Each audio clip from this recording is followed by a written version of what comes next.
Good day sa ating lahat mga idol. Ayan, meron po tayo dito nga project na iiwan sa atin ng ating customer dahil gusto niya pong ipa-repaint ang kanyang road bike na Trinx CLB 3.3. Gusto niya rin pong maging carbon look itong kanyang frame set dahil mamasilayin po natin lahat ng welded parts itong kanyang frame. Tayo na rin po ang magbabaklas at magkakabit ng iba't ibang components itong kanyang road bike, simula sa STI, sa kanyang crankset at iba pang mga components ng kanyang road bike. Pero bago ang lahat ay ihatid muna natin ng ating customer dahil iiwan niya sa atin itong kanyang road bike. Pagkatid kay idol ay humiram muna ako ng tools niya dahil wala akong pambaklas ng bottom bracket. Pagkatapos ito ay pwede na tayong bumili ng materials na gagamitin natin sa pagpipintura. Dito nga pala tayo bibili sa De Vera Paint Center dito sa Alaminos. Dito na natin bibili ng mga pintura, masilya at iba pang mga gagamitin natin sa pagpipintura ng road bike. Nagpagawa na rin pala ako ng decals na ikakabit natin sa road bike ng ating customer. Cannondale pa lang napili niyang design. Dito yan sa may Project J Decal Sticker Shop. Pagka-uwi, sinimulan ko na agad baklasin ang lahat ng pyesa na nakakabit dito sa road bike ng ating customer.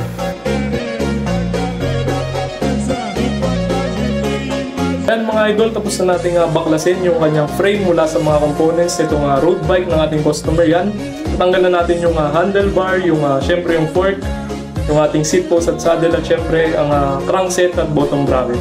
So pwede na tayo mag-proceed sa pag-strip ng mga pintura nitong frame set ng ating customer. Bago ko nga pala tanggalin ang pintura ay tinakpan ko ang mga dapat takpan katulad nitong barcode at QR code nitong bike. Hindi ko rin naalis ang isang bottom bracket kaya tinakpan ko na lang to. Gumamit lang pala ako dito ng DIY na brush. Sayang din kasi kung bibili pa ako ng bago. Tutunawin din kasi ito agad nung stripper na pinapahid ko dito sa frame. Habang nilalagyan ko ng stripper tong frame, nakialam na rin tong kapatid ko sa pagbabaklas ng pintura dito sa frame. Tandaan nyo lang na pag naglalagay kayo ng stripper, dahan-dahan lang kayo sa paglalagay dahil masakit to sa balat. Ito na nga palang update sa binabaklas nating pintura dito sa frame. Konti na lang kaya tinuloy ko nang baklasin lahat ng pintura. Pinahiran ko lang ng paulit-ulit lahat ng natitirang pintura dito sa frame. Pagkatapos ito ay niliha ko ng fork pati ang frame. Guys, tapos na natin na bakbakin yung pintura nitong frame ng road bike. Ayan, natanggal na natin gamit yung paint stripper.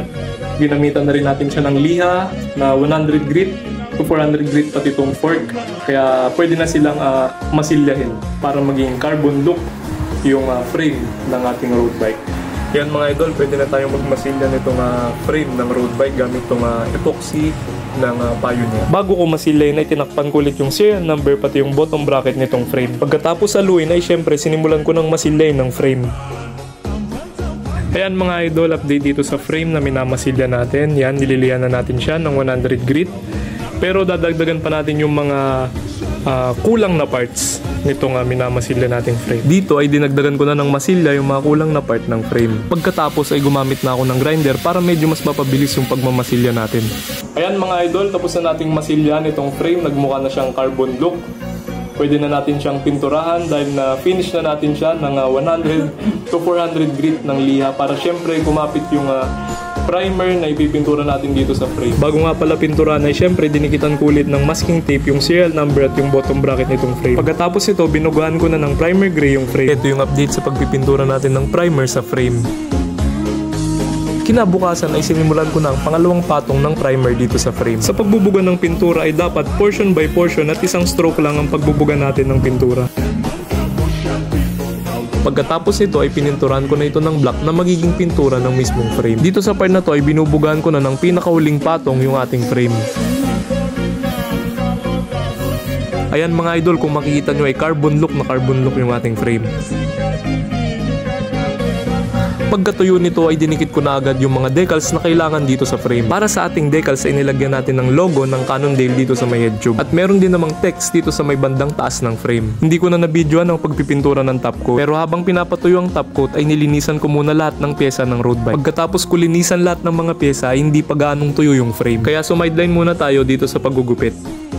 Nung matuyo ay kinabit ko na lahat ng pyesa nitong frame. Nirepack din natin kahit papano ang mga bearing nitong frame. Dito sa part na to ay nagpatulong na ako dahil medyo mahirap ikabit yung mga internal cabling nitong frame. Medyo dumali na pagkatapos nating ikabit yung mga internal cabling. Dahil yung group set na lang naman pati yung wheel set ang kinabit natin.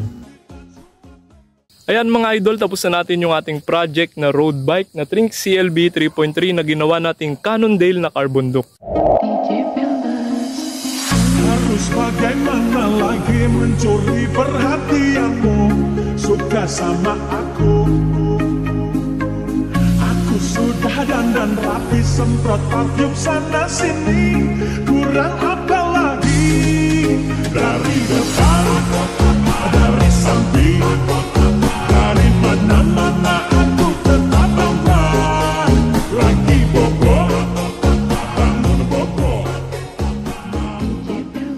Sa mga gusto pong magpagawa ay pwede nyo po akong i-PM dito sa ating Facebook account. Maraming salamat po sa lahat ng mga nanood at syempre kay Idol Andre na nagpagawa sa atin ng kanyang road bike. Aku sudah dandan rapi semprot parfum sana sini kurang